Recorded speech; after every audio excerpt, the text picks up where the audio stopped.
Hello everybody, welcome back to the Observer, and I finally have new art of the Rat Scouts. And remember, in an earlier video I actually did a design of the Rat Scouts before, but in that video I really only did one character, and this character is a girl and she's standing up and she's carrying a couple of buckets.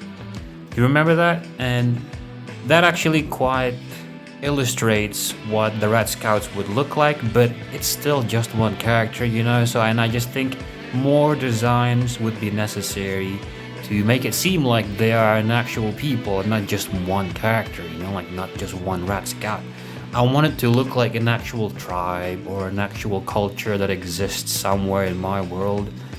And in my earlier design I mentioned how they wear giant rat skin clothing because there's lots of giant rats where they live, and their skin is actually quite wearable as clothing. And they also have green hair because there's just something in the water that turns their hair green, and it's inspired by how flamingos turn pink. And I hear they don't hatch from their eggs looking pink, but there's something in the water that makes them look pink. So there's something in the water that turns the hairs of these Rat Scouts green. And they also have tattoos all over themselves to make themselves seem more like animals, you know, more animalistic, to blend in with their surroundings more. So it's more for camouflage, and that's also why they wear giant rat skin. And not every Rat Scout has similar looking tattoos. Like, they're all pretty much looking like animal stripes or spots, but everybody gets tattooed differently depending on how they like it. So really every Rat Scout tattoo is actually unique looking.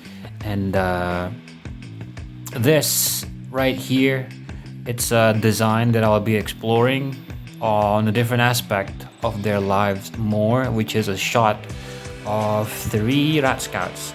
And as you can see, it's a girl, a guy, and an old guy. And you can see similarities on how they're dressed or how they're not dressed, how they're actually almost naked. It's because they've just finished foraging from the swamps. And the swamps are wet. They've been walking around through the muck water, and they've now found like a little rest area. You know, like let's say it's inside of a small bush tree. Because as you can see, they're in the dark and they're looking outside. The opening is seen right there in front of them. It's blocked off by this really big guy in the center, but you can see the outside, and they are actually inside. And if you look around, they've actually hung their clothing up on sticks to dry them, because there's going to be a campfire right there. And if you don't know what a bush tree is, I've actually explained it before in another video, and the bush tree is a very comfortable home. It's sort of a bush that has grown so large it's become a tree, and the vines that make up the entire bush tree is actually quite strong, and with the older they get, the more petrified they get. So they can actually serve well as armor and a home, because they become, the more petrified they get, the more fireproof they get. So you can actually light a fire inside one of these bush trees and it won't catch fire. And yeah, so they've hung up their clothing on sticks to dry. And if you want to look at a concept of a bush tree, but I've made it in a previous video, so I'll leave a link to it down in the descriptions below. Although I do plan on exploring that much further in the near future. Like, I really like the concept of the bush tree, so you do keep an eye out for that one. And let's get back to the Rat Scouts. You can see it, they're just tattooed all over. Everybody just tattooed all over, and they're all tattooed differently, and they're supposed to be actually wearing very minimal clothing, as you can see from my previous video as well. That is actually inspired by lots of actual tribes here, like actual tribes and literal tribes all over the world, Earth, you know, like where they live in just such harsh conditions, or whether it be like the Amazon or like Africa or Papua New Guinea. And they just run around with lots of skin exposed, which is insane. Like, if we were to go there and we go where they live, we might take a dip in the water, you know, and we just come out with irritated skin. Or like parasites, I don't know, right? Like, if we could stand on land and just will get eaten alive by mosquitoes and other insects. But these guys, just like actual people, like tribal people, real life tribal people, like these rat scouts, they're just built different. They don't get bothered by bug bites, like even something as mean as bee stings don't do anything to them, where it can just sting us once and our entire face will be swollen, but it won't do anything to them. And the water does nothing to them. They can walk all day long and they don't get tired. They resist the weather well. And this is still actually, in fact, inspired by how actual tribes just differ from us, like city people. You know, we're just weaker than them, actually weaker than them. And just keep in mind how these guys, the Rat Scouts, they live in a semi-primeval world. My world is semi-primeval fantasy, where everything is just supposed to be strong. So they are actually super strong. And when you look at them running around with pretty much just a giant rat skin swimsuit, you know, it doesn't actually look that weird anymore. And if you look at the girl on the left, she's actually wearing a sort of belly cover. And it's made of this bush tree's vines, wrapped around a piece of cloth. And it's actually quite petrified enough for it to be pliable, so it can wrap around her.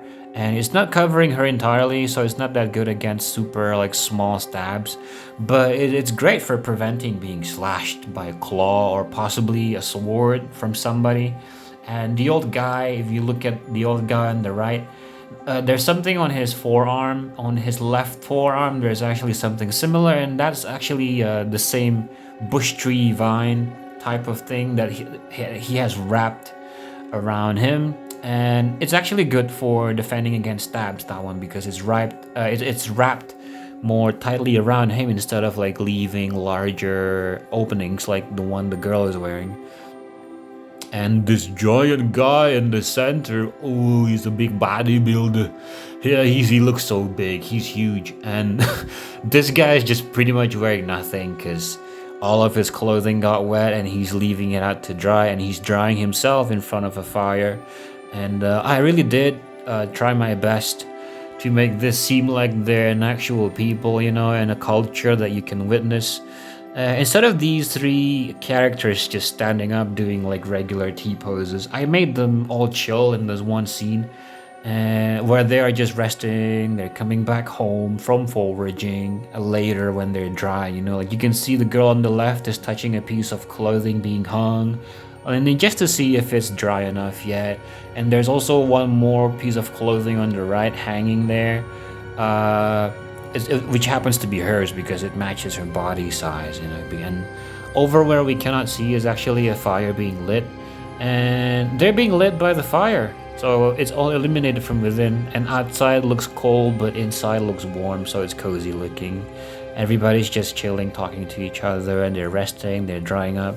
And once they're dry, they can go back home. And traveling at night is not a big deal for them. They can even wait until morning if they have to. And I did mention this in my previous video about how the Rat Scouts are actually mainly foragers, even though they do hunt when necessary, which also explains how they can hunt these giant rats, you know, because they're wearing giant rat skin as clothing, and they're also very good at surviving despite living in the same vicinity as lots of these crazy monsters I've made before, like the cackle phase and the gasping ape. And if you haven't seen the gasping ape video, I recommend you watch it because it's actually a collaboration between me and Monstergarden and also with Treelancer and ExpelledMystery. It's a really creepy monster, and they also did theirs too, so you might want to check that one out. Links in the description below. Continuing back to the concept. On the right side, you can see this large bag. It's filled with just stuff they found, stuff they foraged, and they'll be bringing that home. And that will be enough food for a couple of days. And when they've run out of the food, they can go back to foraging. And as I've explained before, the place they live in is actually quite rich in its natural resources. So they're fine, mainly just foraging. And I'm very happy to have drawn them together like this, actually, like three of them just sitting down, chilling, doing something. And I do plan on making more of these. Like, for example, I was thinking of, before making this one, actually, I had in mind a scene where they might be cooking, you know, or they're just chilling at home. because I am world building and I feel like I really need to at least nearly flesh out. Just nearly flesh out. It doesn't have to be 110%. It should at least be 80% nearly flesh out a concept of like an entire group of people before I can announce my world to you. And in this case, it's the Rat Scouts. And the more of these scenes that I do of them just doing these daily things, the better, because it will help express what I want you to know about them instead of just showing you like a couple of character art where they're just standing up and I give you, like, I read out some lore about them and I expect you to really know about them. I don't think you'll really know about them if I do it like that. So I really want to make lots of these illustrations to help express what I feel about them and what I want you to know about them better. So yeah, let me know what you think about this character concept of mine, the Rat Scouts, and all the links to the videos I've mentioned before and the descriptions below if you'd like to check them out. And thank you very much for watching. And don't forget to like and subscribe, guys. I'll be seeing you in the next one. Bye bye.